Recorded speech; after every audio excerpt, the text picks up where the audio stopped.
ہم ہی زمین کے اور جو لوگ اس پر بستے ہیں ان کے وارث ہیں، اور ہماری ہی طرف ان کو لوٹنا ہوگا۔ اور کتاب میں ابراہیم کو یاد کرو، بے شک وہ نہایت سچے پیغمبر تھے۔ جب انہوں نے اپنے باپ سے کہا کہ ابا، آپ ایسی چیزوں کو کیوں پوجتے ہیں جو نہ سنیں اور نہ دیکھیں اور نہ آپ کے کچھ کام آ سکیں؟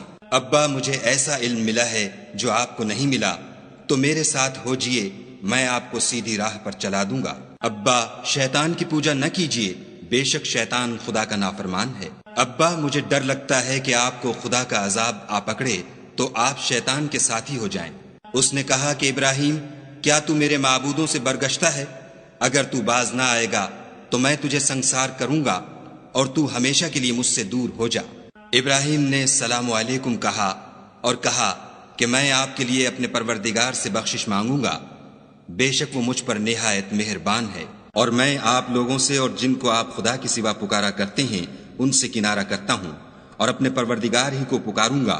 امید ہے کہ میں اپنے پروردگار کو پکار کر محروم نہیں رہوں گا۔ اور جب ابراہیم ان لوگوں سے اور جن کی وہ خدا کے سوا پرستش کرتے تھے الگ ہو گئے تو ہم نے ان کو اسحاق اور اسحاق کو یعقوب بخشے اور سب کو پیغمبر بنایا، اور ان کو اپنی رحمت سے بہت سی چیزیں عنایت کیں اور ان کا ذکر جمیل بلند کیا۔